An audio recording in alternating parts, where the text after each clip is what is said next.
Panchayat vote নিয়ে রাজ্য সরকার ও রাজ্য নির্বাচন কমিশনের মধ্যে চিঠি যুদ্ধ অব্যাহত। সোমবার কমিশন চিঠি দেয় রাজ্যকে, মঙ্গলবার রাজ্য পাল্টা চিঠি দেয় কমিশনকে। সেই চিঠি খতিয়ে দেখে বৃহস্পতিবার রাজ্যকে নিজেদের অবস্থান স্পষ্ট করে দেবে কমিশন। 22 তারিখ 2 দফায় পঞ্চায়েত ভোটের কথা ঘোষণা করে রাজ্য সরকার। জানিয়ে দেয় কেন্দ্রীয় বাহিনী ছাড়াই এক দফায় ভোট হবে 14টি জেলায়, অন্য দফায় মালদা, উত্তর দিনাজপুর ও মুর্শিদাবাদে। কিন্তু রাজ্যের এই সিদ্ধান্ত মেনে নেয়নি কমিশন। তারা সাফ জানিয়ে দেয় 3 দফাতেই ভোট করতে হবে।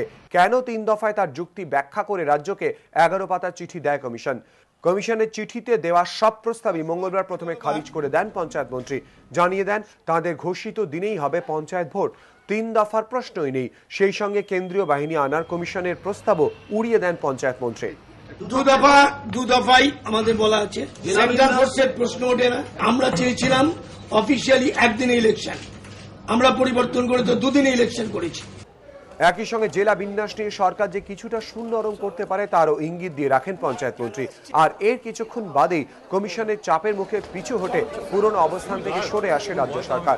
মুখ্যমন্ত্রীর মুখ্য সচিব পঞ্চায়েত সচিবের সঙ্গে বৈঠকের পর পঞ্চায়েত মন্ত্রী ঘোষণা করেন, প্রথম দফায় দক্ষিণবঙ্গের 12টি জেলায় এবং দ্বিতীয় দফায় উত্তরবঙ্গের 5টি জেলায় ভোট হবে।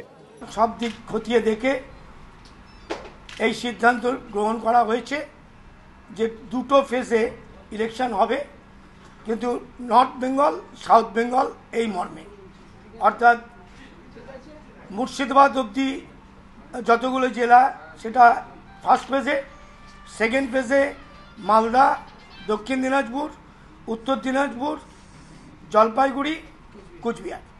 কিন্তু এরপর ফের সিদ্ধান্ত বদল করে রাজ্য সরকার।